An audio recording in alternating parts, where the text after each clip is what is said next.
जरा सोचो, आप में अचानक चीजों के आर पार जाने की शक्ति आ जाए। कुछ ऐसा ही होता है यूरी के साथ। अब यूरी इस शक्ति से क्या क्या कांड करेगा वो हम इस कहानी में देखेंगे। कहानी की शुरुआत होती है यूरी नाम के एक इंजीनियर से, जिसने UG-1 नाम का एक आधुनिक हवाई जहाज बनाया था। एक दिन उसने अपने एरोप्लेन की टेस्ट फ्लाइट करने का सोचा, क्योंकि वो उसे रशिया के एयर शो में पूरी दुनिया के सामने दिखाना चाहता था। उसे यकीन था कि उसके आधुनिक एरोप्लेन से खुश होकर रशिया की सरकार उसे ही जहाज बनाने का टेंडर देगी। यूरी अपने साथी जेन के साथ उड़ान भरने ही वाला था कि एलिसा नाम की एक रिपोर्टर सिक्योरिटी को चकमा देकर यूरी का इंटरव्यू लेने आ पहुंची थी। असल में यूरी अक्सर अलग अलग लड़कियों को घुमाता था और एलिसा भी उनमें से एक थी। अब यूरी ने जेन को बाहर भेजकर एलिसा को हवाई जहाज में बुला लिया और जल्द ही उन्होंने आसमान में उड़ान भरी। लेकिन अचानक यूरी को हेडक्वार्टर से फोन आ गया, क्योंकि बिना को पायलट के एयरप्लेन उड़ाना गैर कानूनी है। उसी वक्त यूरी की पतली लेना भी ये खबर सुनकर हेडक्वार्टर तक आ पहुंची। अब यूरी ने तुरंत लेना से बात की और एरोप्लेन में अकेले होने का नाटक किया, ताकि लेना को उसके और एलिसा के अफेयर के बारे में मालूम ना चले। फोन काटने के बाद उसने एलिसा को एक पैराशूट से बांधा और चूम कर एरोप्लेन से बाहर फेंक दिया। जैसे तैसे एलिसा जमीन पर लैंड हो गई और उधर यूरी भी हवाई जहाज में अकेला लौट आया। इसके बाद हम वान्या नाम के एक लड़के को देखते हैं, जो कि अपनी माँ की लगातार रोक टोक से तंग आ चुका था। खैर वो स्कूल पहुंचा और तब हमें पता चला कि वो अपनी क्लास की लड़की पोलिन को बेहद पसंद करता था। लेकिन वान्या हमेशा डरा डरा सा रहता था, इसीलिए उसके क्लास के बच्चे हमेशा उसे परेशान करते रहते थे। वहीं दूसरी ओर यूरी और जेन अपनी टेस्ट फ्लाइट सफल होने पर जश्न मना रहे थे। लेकिन तभी यूरी का एक पुराना बिजनेस राइवल पॉल वहां आ पहुंचा और उसे बुरा भला कहने लगा। जल्द ही उन्होंने शतरंज का मुकाबला करने का फैसला किया, लेकिन उसमें गोटियों की जगह वोडका के शॉट्स थे। जब भी कोई बारी हारता उसे एक शॉट ना पड़ता था। बदकिस्मती से यूरी लगातार हारने लगा और जल्द ही वो शराब के नशे में धुत हो गया। जैसे ही वो बार से निकला, बाहर लेना उसका इंतजार कर रही थी। यूरी नशे के हालत में गाड़ी नहीं चला सकता था, इसीलिए लेना ने उससे चाबी ले ली और उसे गाड़ी में बैठने को कहा। लेकिन यूरी ने उसकी बात नहीं सुनी और जेन की चाबी लेकर उसकी गाड़ी में निकल पड़ा। नशे की हालत में उसने एलिसा को फोन करके अपने साथ रात गुजारने को कहा और तभी अचानक उसकी गाड़ी की जोरदार टक्कर हो गई। यूरी की मौके पर ही मौत हो गई और उसी पल वो एक भूत बन गया। लेकिन यूरी को इस बात का कोई अंदाजा नहीं था कि वो मर चुका है। वो आराम से उठकर हॉस्पिटल में चलने लगा, जहाँ उसे लेना दिखाई दी। उस बेचारी को अभी अभी यूरी के मौत की खबर मिली थी और उधर यूरी का भूत उसका पीछा करने लगा। लेना उसे देख सुन नहीं पा रही थी, लेकिन यूरी को लगा कि शराब वाली बात से नाराज होगी, इसीलिए इग्नोर कर रही है और वो उसके साथ ही गाड़ी में बैठ गया। वो पूरे रास्ते लेना से माफी मांगता रहा। खैर जल्द ही वो यूरी के ऑफिस पहुंचे और वो आराम से अपने कमरे में चला आया। लेकिन तभी वहाँ एक लड़का लड़की चुम्मा चाटी करने लगे, जिसे देखकर यूरी को बहुत गुस्सा आया। उसने उन्हें धक्का देने की सोची, लेकिन उसका हाथ तो उनके शरीर के आर पार हो गया। ये देखकर उसकी हालत खराब हो गई और वो इधर उधर हाथ मारने लगा। उसे एहसास हुआ कि वो तो दीवारों के आर पार भी जा सकता था, लेकिन उसे अब भी ये बिल्कुल समझ नहीं आ रहा था कि आखिर ये मुमकिन कैसे हुआ। लेकिन तभी उसकी नजर अपनी तस्वीर पर गई, जिसके नीचे सभी फूल चढ़ा रहे थे। अब जाकर उसे असल में एहसास हुआ कि वो मर चुका है। ये देखकर उसे बहुत गुस्सा आया, क्योंकि उसका एयर शो में जाने वाला सपना बस एक हफ्ते में पूरा होने वाला था। खैर बाद में वो अपने ही अंतिम संस्कार पर पहुंचा और उसने देखा कि पॉल भी वहाँ पर आया था। पॉल ने लेना से यूरी का टेंडर वापस लेने की बात की, जिस पर लेना ने कहा कि वो इसके बारे में सोचेगी। यहाँ यूरी को अब भी अपनी इस हालत पर यकीन नहीं हो रहा था, इसीलिए वो यूं ही सड़क पर गाड़ियों के आर पार होने लगा। वहीं दूसरी ओर वान्या के दोस्तों ने वान्या के साइकिल के ब्रेक्स तोड़ दिए और इसी साइकिल के साथ उसे सड़क पर जाने को कहा। जल्द ही वान्या का संतुलन बिगड़ गया और वो सामने से आ रही यूरी से टकरा गया। हैरानी की बात तो ये थी कि वान्या यूरी को देख और छू सकता था। वान्या ने उससे माफी मांगी, जिसे देखकर यूरी हैरान हो गया। उसने वान्या को बताया कि वो असल में एक भूत है और ये सुनकर वान्या बुरी तरह डर गया। वहाँ से भागकर एक बस में चढ़ गया। लेकिन जल्द ही यूरी भी बस में आ गया और वान्या को खींच के पीछे ले आया और फिर गलती से खुद बस से नीचे गिर गया। तब वान्या इतनी जोर से चिल्लाया कि पूरी बस के लोग उसे ही देखने लगे। इसके बाद वान्या जल्दी से अपने घर जाकर अपने कमरे में छिप गया। लेकिन यूरी तो यहाँ तक भी आ पहुँचा था। उसने वान्या को शांत करने की कोशिश की, लेकिन वान्या अब भी इस अनजान भूत से पूरी तरह डरा हुआ था। आखिरकार उसने हिम्मत जुटाकर यूरी से चले जाने को कहा, लेकिन तभी उसकी माँ ने उसे अकेले ही बात करते हुए देख लिया। वान्या ने उन्हें समझाने की बहुत कोशिश की कि माँ मेरे कमरे में भूत है, लेकिन वान्या की माँ ने सोचा कि उसकी दिमागी हालत बिगड़ चुकी है, इसीलिए वो उसे एक दिमाग के डॉक्टर के पास ले गई। डॉक्टर ने वान्या की जांच की और कहने लगा कि इसको तो बहुत गहरा सदमा लगा है, ये बच्चा ठीक नहीं है। खैर यूरी ने वान्या का पीछा नहीं छोड़ा, क्योंकि वो जानता था सिर्फ वान्या ही उसके UG-1 प्रोजेक्ट को पूरा कर सकता है। वान्या का भरोसा जीतने के लिए उसने क्लास में उसकी मदद की और आखिरकार वान्या उसकी मदद करने को राजी हो गया। इसके बाद वो दोनों एयर शो की मीटिंग में पहुंचे, लेकिन वहां जाते ही यूरी के पैरों तले जमीन खिसक गई। असल में यूरी के राइवल पॉल ने उस शो में अपने हवाई जहाज का नाम दे दिया था और यूरी के इस एरोप्लेन को प्रोग्राम से बाहर ही कर दिया गया था। और तो और पॉल ने अलीजा को भी खरीद लिया था, जिसने झूठी गवाही दे दी कि यूरी एरोप्लेन उड़ाते वक्त शराब पीता था। ये सुनकर यूरी ने वानिया को उसके हक के लिए बोलने को कहा, लेकिन इतने लोगों को देखकर वानिया काफी घबरा गया और वो एक शब्द भी नहीं बोल पाया। खैर यूरी भी इतनी आसानी से हार मानने वालों में से नहीं था। अगले दिन जब वानिया स्कूल में डांस की प्रैक्टिस कर रहा था, तो उसका डांस देखकर सब बच्चे जोर जोर से हंसने लगे। पर तभी यूरी उसकी मुश्किलें हल करने वहाँ आया। वो दोनों समझ चुके थे कि वो एक दूसरे का सहारा बन सकते हैं। वानिया ही यूरी के इस प्रोजेक्ट को पूरा करवा सकता था और इसके बदले में यूरी ने उसकी सेटिंग पोलिन नाम की एक लड़की से करवाने का वादा किया। इसके बाद यूरी ने वानिया की ट्रेनिंग शुरू कर दी और उसे लड़कियों से बात करने के तरीके बताए। जल्दी वानिया में जोश आ गया और वो पोलिन से बात करने लगा। फिर तो पोलिन ने उसे अपने जन्मदिन के पार्टी पर भी बुलाया। उधर पार्टी में भी उसने पोलिन की एक बेहद खूबसूरत तस्वीर खींची। तस्वीर देखकर पोलिन बहुत खुश हुई, लेकिन वानिया अपने मन में सोचने लगा, हाँ अभी चांस है, लड़की हो चुकी है इम्प्रेस, सुम्मा करके डील क्लोज कर देता हूँ। लेकिन जैसे ही वो पोलिन को चूमने के लिए आगे बढ़ा, तो पोलिन ने गुस्से में उसके कान के नीचे रैप्टा मारा। आखिरकार वानिया का दिल एक बार फिर से टूट गया था। खैर शाम को यूरी वानिया को चुपके से एयरपोर्ट पर ले आया, जहाँ उसका UG-1 एरोप्लेन रखा गया था। वो दोनों चुपचाप हवाई जहाज के अंदर घुस गए, लेकिन तभी उन्हें बाहर किसी ट्रक की आवाज सुनाई दी। असल में पॉल के आदमी यूरी का एरोप्लेन चुराने आए थे, ताकि वो यूरी के इस प्रोजेक्ट का नामो निशान मिटा सके। इधर वानिया और यूरी अब अंदर फंस चुके थे और जल्द ही ट्रक ड्राइवर एरोप्लेन को खींचकर सड़क पर ले आए। लेकिन यूरी अपनी 10 साल की मेहनत को ऐसे ही चोरी होते नहीं देख सकता था, इसीलिए उसने वानिया से इंजन चालू करने को कहा। बेचारा वानिया तो साइकिल भी ढंग से नहीं चला पाता था, लेकिन यूरी के भरोसे वो हवाई जहाज चलाने को तैयार हो गया। फिर जैसे जैसे यूरी ने कहा वो करता गया और फिर वो दोनों प्लेन को एक सुरक्षित जगह पर ले आए। इसके बाद यूरी ने वानिया को जेन से बात करके स्कूल में मिलने को कहा। अगले दिन जेन स्कूल के बाथरूम में वानिया से मिलने आया और उसकी बातों से जेन को यकीन हो गया, जरूर यूरी की आत्मा वानिया के अंदर आ गई है। अब यूरी जेन को कुछ खास जानकारी देने ही वाला था, लेकिन तभी उसे दाल में कुछ काला लगा। तभी खुलासा होता है कि जेन तो अब पार्टी बदल कर पॉल के लिए काम करने लगा था, क्योंकि पॉल ने उसे वादा किया था कि वो उसे अपनी कंपनी में हेड बना देगा। ये देखकर यूरी ने वानिया को तुरंत वहाँ से भाग जाने को कहा, लेकिन जल्द ही जेन ने वानिया को पकड़ लिया। उन दोनों में हाथापाई होने लगी और जल्द ही वानिया बाथरूम में छिप गया। वो यूरी की कही हुई बातें दोहराने लगा। आखिरकार वानिया के जरिए यूरी ने जेन को एहसास दिलाया ये प्रोजेक्ट उनके लिए कितना मायने रखता था। लेकिन फिर जेन ने यूरी पर इल्जाम लगाया, साले लड़की पास तेरी फिजूल खर्ची के चक्कर में इतने सालों से गरीबी में जी रहा हूँ मैं। उन दोनों की बहस चल ही रही थी कि तभी एक सफाई वाली वहाँ आई और मौका देकर वानिया वहाँ से भाग निकला। जेन भी उसका पीछा करने लगा और बेचारा वानिया खिड़की के बाहर आकर फंस गया। वानिया को ऊंचाई से बहुत डर लगता था और जल्द ही वो बिल्डिंग से नीचे गिरने वाला था। तभी पैरामेडिक्स की टीम वहाँ आई और उन्होंने वानिया को सेफ्टी नेट पर कूदने को कहा, लेकिन वानिया के अंदर जरा भी हिम्मत नहीं थी। पर अचानक से पोलिन भीड़ से निकल कर आई और उसने सबके सामने वानिया से अपने प्यार का इजहार किया। उसने वानिया से वादा किया कि वो आने वाली पार्टी में उसकी डांस पार्टनर भी बनेगी।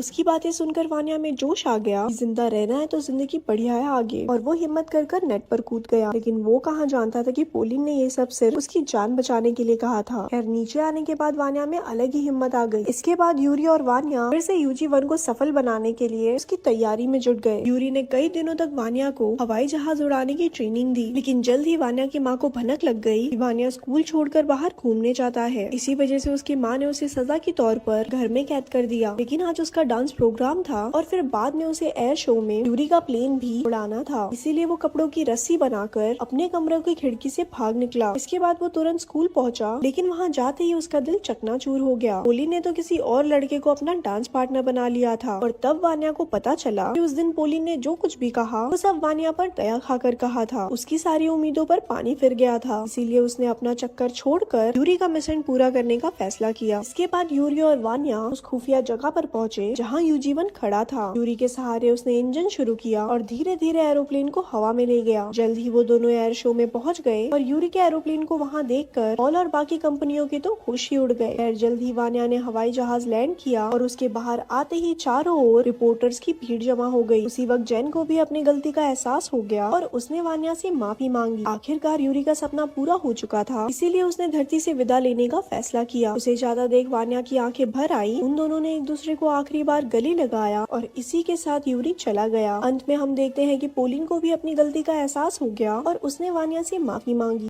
इसी के साथ आज का वीडियो हम खत्म करते हैं। अगर आपको अच्छा लगा तो प्लीज इस वीडियो को लाइक और कमेंट जरूर कर दीजिएगा। मैं बहुत सारी मूवीज लेकर आता रहता हूँ, तो प्लीज इस चैनल को सब्सक्राइब कर दीजिए और बेल नोटिफिकेशन आइकॉन दबाना मत भूलिएगा। हम फिर से मिलेंगे और एक नई मूवी के साथ। तब तक के लिए थैंक यू और आप अपने आप का ख्याल रखिए।